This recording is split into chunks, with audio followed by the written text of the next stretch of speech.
So I'm going to talk about some recent developments in MFEM, and some of these topics will be actually covered in more detail in other talks. So I'm diving, I guess, into kind of new stuff. So if you're new to MFEM, this will be maybe a little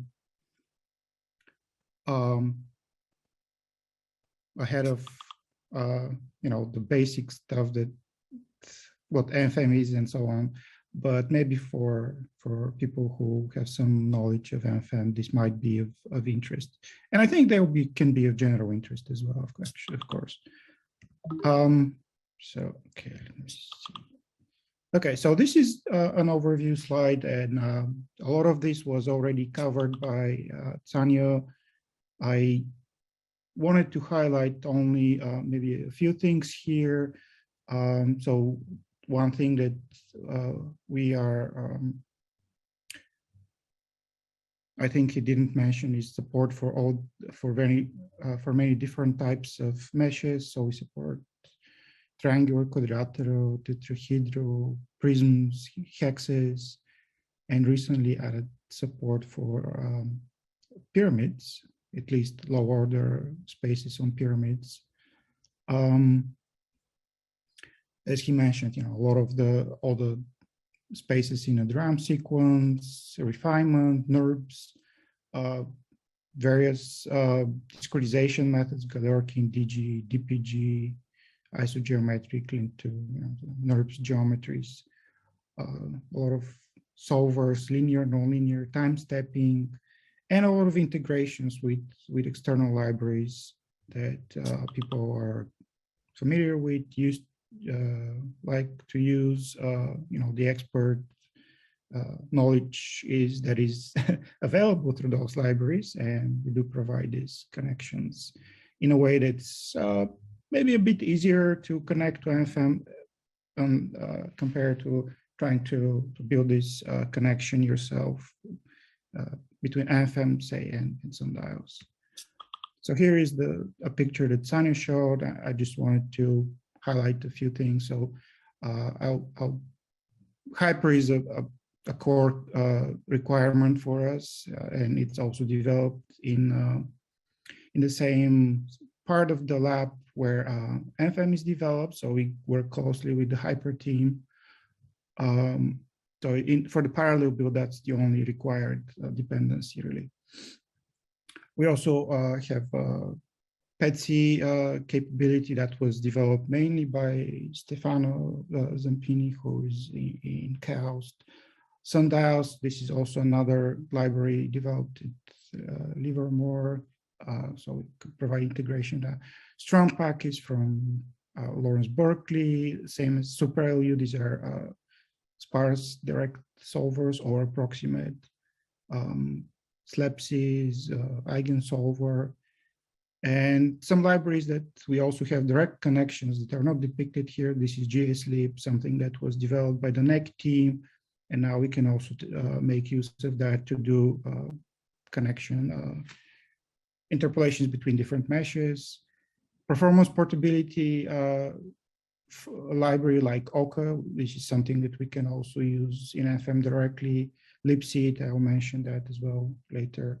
So a lot of connections, and we're trying to, any need that arises typically is not hard to connect to MFEM, at least for those of us that are familiar with MFEM. At least, of course, if you're familiar both with the library and MFEM, that's probably becomes much easier for you to do.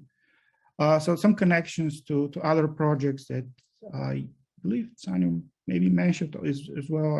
I just want to highlight them one more time. We are part of the Extreme Scale Scientific Software Development Kit, or XSDK. This is a community of libraries and math software that is becoming, it's been growing in recent years quite a bit. Includes a lot of libraries now, and it's something that you can look into when you need a lot of types of mathematical software. Okay, and so another institute that we are part of is the FASTMath Institute. That's also part of the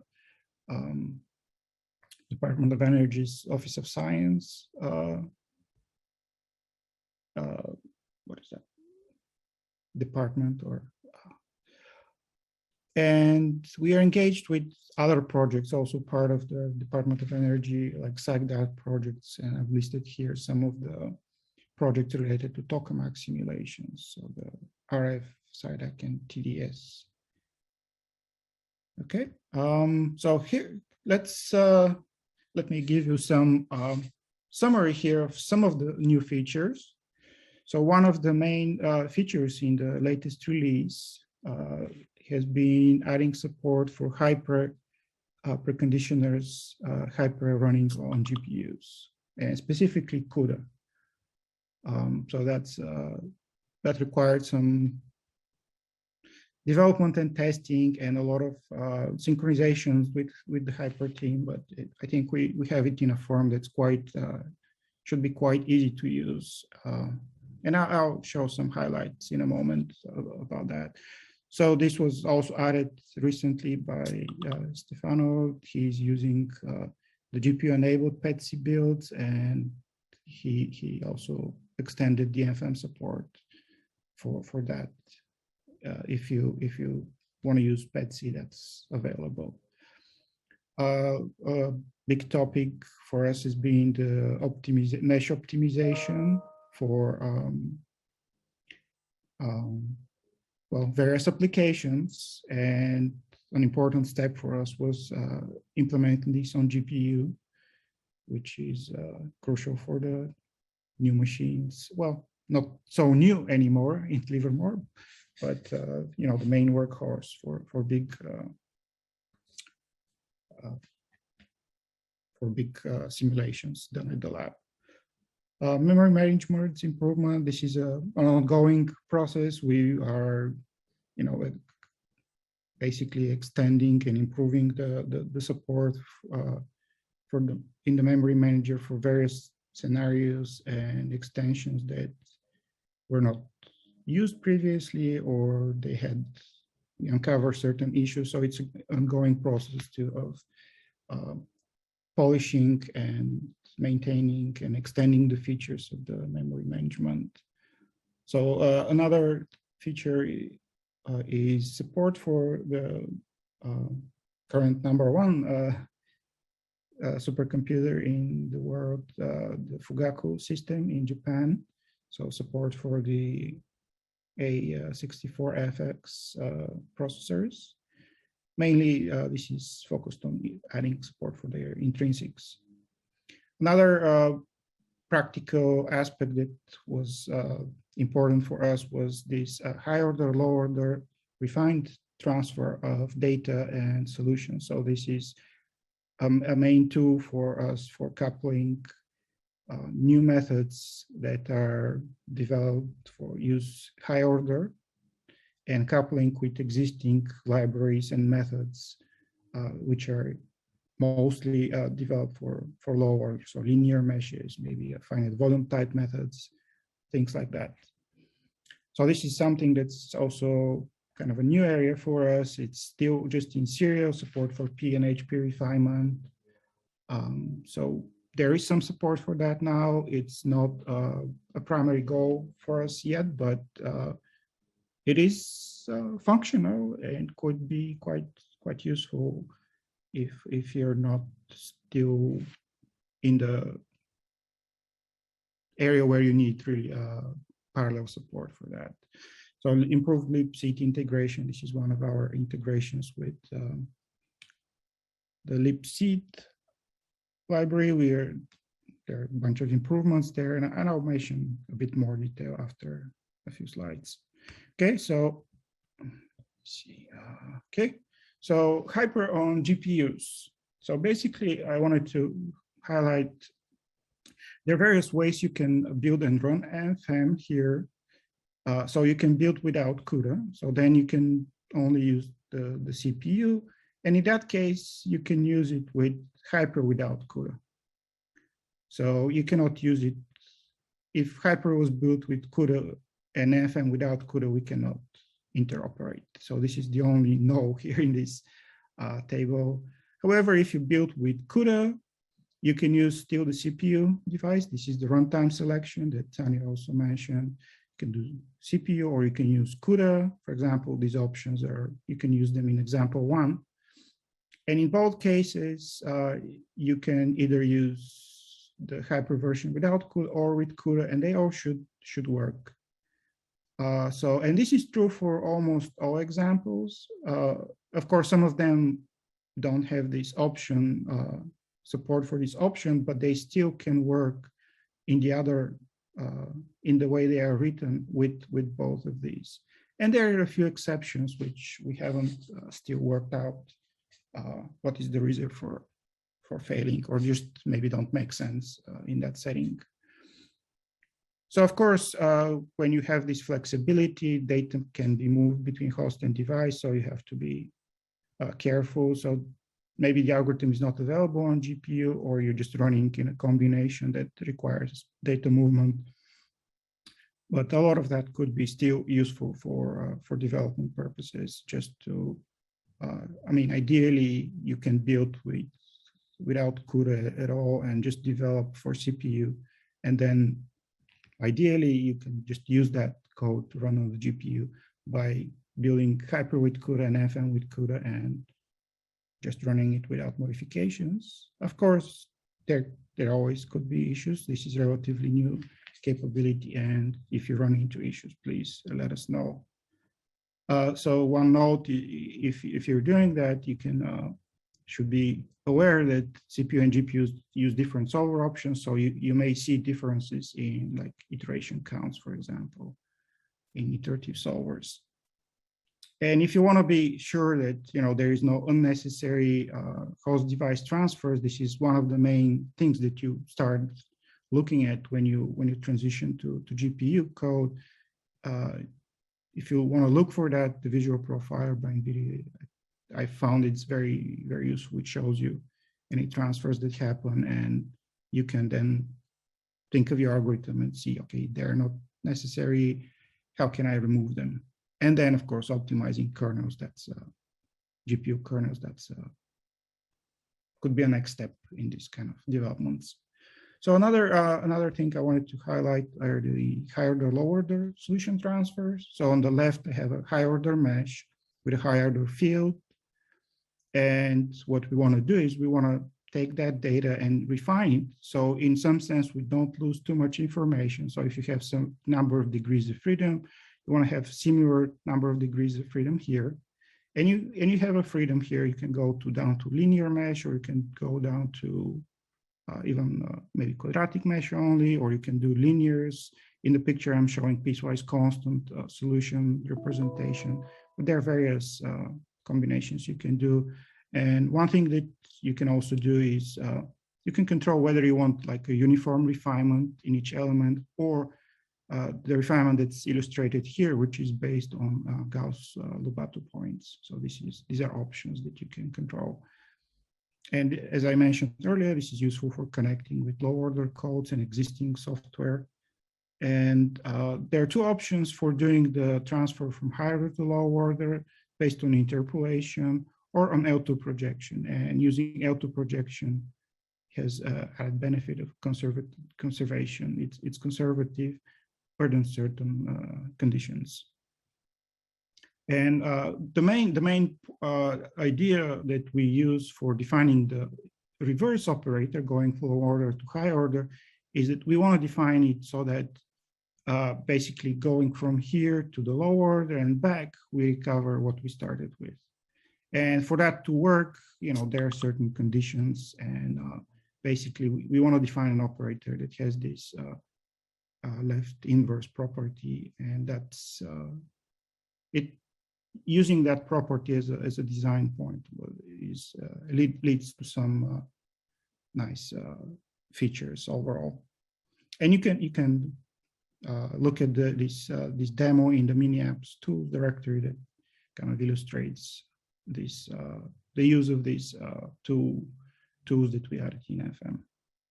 Okay, so another highlight is the libCEED integration. So libCEED is part of the SEED project that Tanya mentioned, which itself is part of the Exascale Computing Project. And the idea of libCEED is to provide lightweight, portable, and performant operator evaluation for discretization type operators. And the main focus is on matrix-free algorithms, and it targeting CPUs, GPUs through different backends. So backends for CPUs, backends for GPUs. There are a number of this type of backends in libCEED. And the goal, so far we've integrated diffusion, mass, advection integrators. So if you, in FM, you specify that with the device. So you say SEED CUDA, for example, is given here, and that will use the CUDA kernels from SEED if you're using one of these operators. And this list can be extended as needed with capabilities. So this was a big focus in the SEED project to optimize this. So you can see here, I'm showing performance with this backend, which was optimized, fused kernels, that it uses techniques that improve performance versus our default CUDA implementation. So this there is a difference currently. However, we are, taking ideas and experience from the SEED, libCEED project, and we are incorporating improvements in FM itself directly. So soon, I believe we can have a very similar behavior in our default CUDA kernel, which does not require external packages. Okay, so let me continue with some other developments. So some of the, a big focus for us is the solvers for high order systems. And in many cases, we are switching from matrix assembly for the discretization to matrix-free operator evaluation. And solvers for that case are a challenge and an opportunity. And there are some new developments here for HDIF and HCurl spaces, which is very new development in that regard. So we also made connection, we added connection to NVIDIA's AmgX library. So solver for diffusion problems, this is a very good choice. And this is, supported by NVIDIA. They're optimizing it quite a bit. So this might be a good choice for you to try if you're running on CUDA. So we also have improvements with the integration with the Gingko library of solvers. So we have also integration with the SEED developed FMS library. So this is a data exchange library, which I'll mention briefly in a moment more about it. Support for performance profiling with Caliper. So Caliper is another tool from Livermore for performance profiling. So we added some initial support for that.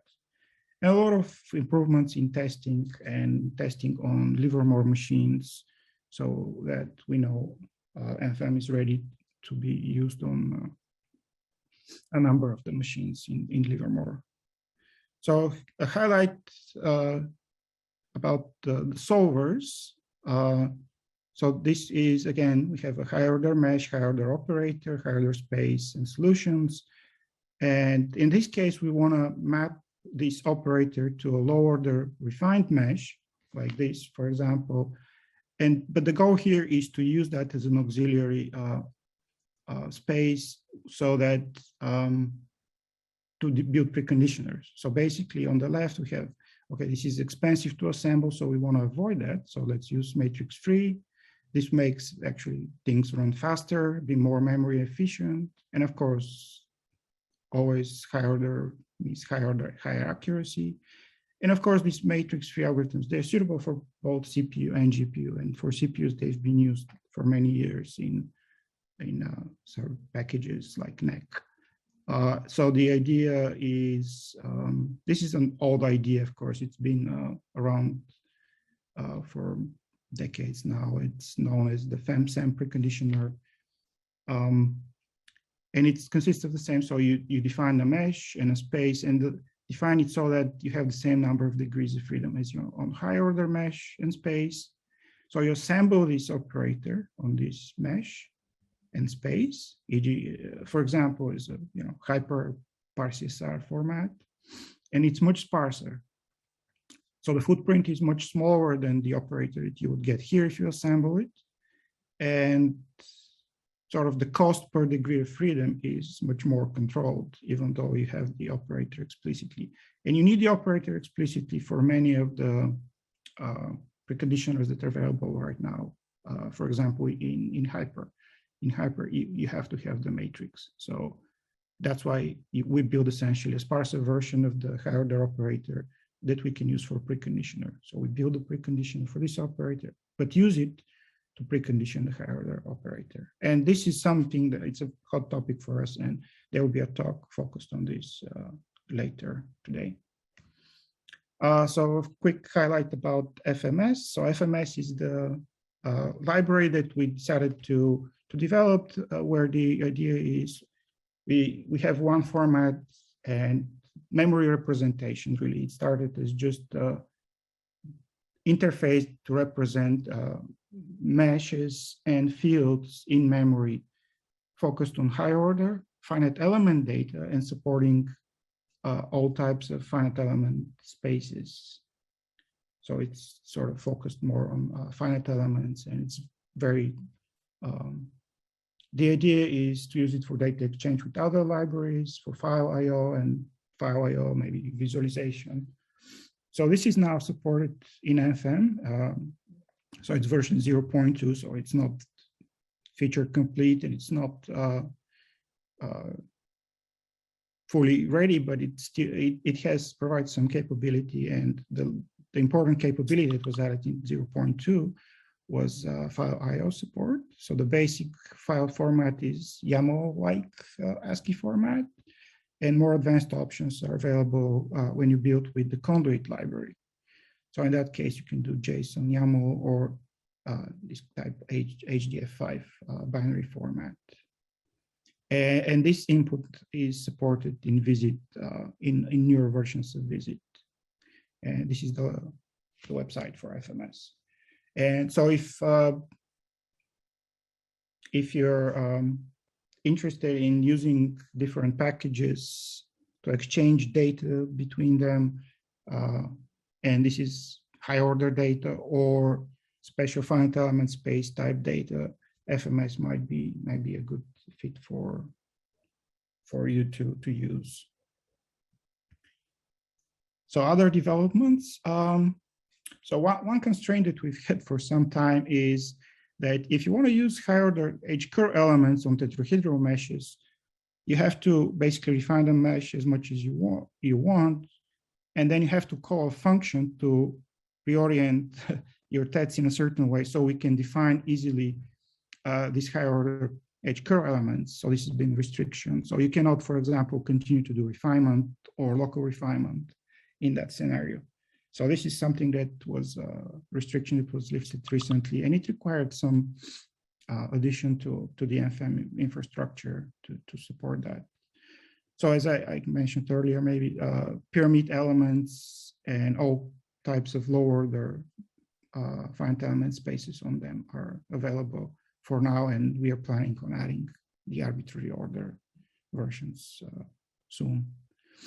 So something that was interesting was added after the release. So this is just in the master branch. All of these actually on this page are just in master. They're not in the latest release. So you can do C++ in Jupyter Notebooks and use GLVis visualization inline. So GLVis is our visualization tool based on MFEM, and I'll mention it in a moment as well. And you can use it in a Jupyter Notebook with C++, which is kind of blows my mind to some extent that you could do that these Jupyter notebooks are made for Python and things like that. So using C++ there and embedding GLVis in those was a huge capability, I think, for easy to use for new users, maybe. So it could be something. If you're a new user, you may look into that just to play with it and not maybe need the Python version of MFEM. Okay, and so we added some benchmark support. So we are planning to building on that to do benchmark performance and keep track of that for various important kernels. And this is something that we've wanted to do for some time, and these are the starting steps in that direction. So we also added HR adaptivity. This is something that we do on the ethos project, and there will be a talk on that also later.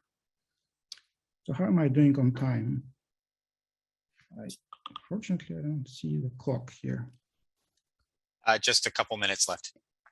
Okay, so let me do a quick highlight of the. So why couldn't we do refinement and tetrahedra? So the basic lacking part was this: we lacked support for arbitrary global to element degree of freedom transformation. So basically, when you have your global degree of freedom vector and you want to extract the data for a certain element, you need to generally transform these degrees of freedom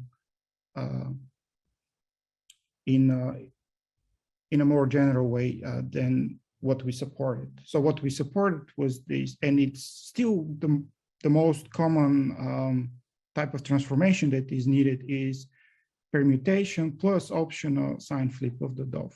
When you get the DOF from the global vector, you have to permute them somehow, and then you have to apply this optional sign flip for vector spaces. So this was extended. This was work done by Mark Stowell, and he added support for these global, for these arbitrary transformations from the global to the local DOFs. And now we can support tetrahedra with any orientation. We don't need to reorient the test mesh to do that, so we can continue the refinement. So there was this restriction, which is now lifted, and we can also support with that these higher order H-curve elements and prisms and pyramids, which have triangular faces. So this is kind of illustration why you need this special kind of transformation on triangular faces. So if you have Nedelec 2, these two internal degrees of freedom. So this is the view from the back element. So this is a common phase between two elements. This is like the back element. This is the front element, and the orientation. So this is counterclockwise. This is clockwise. And basically, depending on which vertex is first, that kind of indicates what are the degrees of freedom. So this degree of freedom here maps to this one with a minus sign, but this one and this one, you need to do some linear combinations. So this is kind of the crux of the matter, that you need to do linear combinations in this case. That is not just permutation and sign flip to be able to support this. And this is now available. And visualization, we support, as I mentioned earlier, GLVis is our visualization tool built on MFEM. And of course, we have support through various avenues, actually, to export data, and that data can be loaded in VisID on ParaView. So these are different, what we call data collections. And there are several different data collections that can be used with VisID, at least one data collection that works with ParaView, or maybe actually two. The Adios, I think, also work with ParaView. And we are, committed to supporting any other visualization tools as long as there is interest in that. And one highlight for GLVis is that originally this was an X application, and recently we transitioned it to more modern versions of OpenGL and using the SDI library for native support. So for Mac and Windows, you have native support now with the native window manager. And again, amazing thing was that you could take that code base and now transform it into something that runs on the web with WebAssembly and WebGL and all that. So this is running, GLVis running on a website and then running in a Jupyter Notebook. And if you click on those links, you can actually see this in action.